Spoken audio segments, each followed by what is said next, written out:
விகட நேயர்களுக்கு வணக்கம். நான் கோபாலகிருஷ்ணன். தேமுதிகவினுடைய நிறுவன தலைவர் திரு விஜயகாந்த் அவர்கள் உடல்நலம் பாதிக்கப்பட்டு நேற்று சிகிச்சைக்காக சென்னையில் உள்ள தனியார் மருத்துவமனையில் அனுமதிக்கப்பட்டார். அப்போது அவருக்கு நுரையீரல் பாதிப்பு ஏற்பட்டிருப்பதாகவும் செயற்கை சுவாசம் வழங்கப்படுவதாகவும் தெரிவிக்கப்பட்டிருந்தது. அதனைத் தொடர்ந்து இன்று காலை அவர் மரணமடைந்து விட்டதாக மருத்துவமனை தரப்பில் இருந்து தெரிவிக்கப்பட்டது. அவரது உடல் விருகம்பாக்கத்தில் உள்ள அவரது இல்லத்திற்கு எடுத்து வரப்பட்டது. அப்போது தமிழக முதல்வர் திரு மு க ஸ்டாலின் அவர்கள் நேரடியாக இல்லத்திற்கு வந்து அஞ்சலி செலுத்தினார். இதனைத் தொடர்ந்து விஜயகாந்த் அவர்களுக்கு அரசு முறைப்படி அஞ்சலி செலுத்தப்படும், இறுதி சடங்கு செலுத்தப்படும் என தெரிவிக்கப்பட்டிருந்தது. இதனைத் தொடர்ந்து விஜயகாந்த் உடல் ஊர்வலமாக கோயம்பேட்டில் இருக்கக்கூடிய கட்சி அலுவலகத்துக்கு எடுத்து வரப்பட்டது. விஜயகாந்த் மரணமடைந்த செய்தியை கேட்டு தமிழகத்தின் பல்வேறு பகுதிகளில் இருந்தும் தேமுதிக தொண்டர்களும் விஜயகாந்த் ரசிகர்களும் இங்கு கூர்ந்திருக்கிறார்கள். அஞ்சலி செலுத்துவதற்காக போலீசார் ஆயிரக்கணக்கான போலீசார் குவிக்கப்பட்டு கூட்டத்தை கட்டுப்படுத்துவதற்காக பல்வேறு முயற்சிகள் மேற்கொள்ளப்பட்டிருக்கின்றன. அதாவது பேரிகார்டு வைத்ததாகட்டும், உள்ளே வர்றதுக்கு கியூ அமைச்சது, இந்த மாதிரியான பல விஷயங்கள் பண்ணியிருந்தாங்க. இருந்திலும் அந்த கூட்டத்தை கட்டுப்படுத்த முடியல. சுமார் ஒரு 12 மணி அளவில் பேரிகார்டுகள்லாம் தூக்கி வீசிட்டு அவரை பார்க்க தொண்டர்கள் உள்ளே வந்து நம்ம பார்க்க முடிஞ்சது. அப்போது இதை ஒரு கட்டத்தில் கூட்டத்தை கட்டுப்படுத்த முடியாதுல சிறப்பு அதிரடி போலீஸார் வந்து அங்கே குவிக்கப்பட்டிருந்தாங்க. அவங்க வந்து அப்புறம் பிறகு கூட்டம் ஓரளவுக்கு கட்டுக்குள்ளே வந்துச்சு. இதனை தொடர்ந்து ஒருத்தராக அஞ்சலி செலுத்திட்டு வராங்க.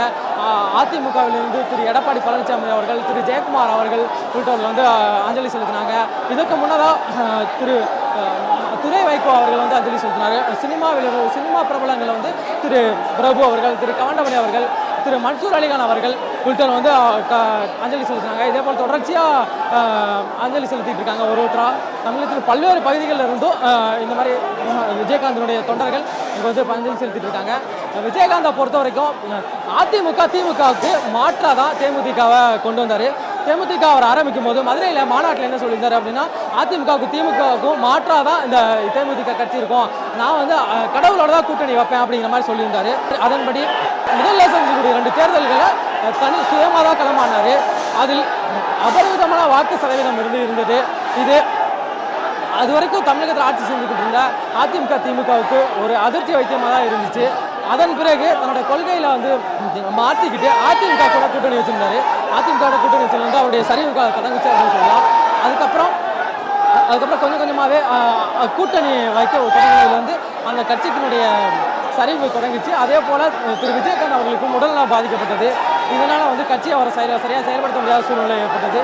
இதன் விளைவு 1% கீழே வாக்கு வங்கி குறைஞ்சிருச்சு.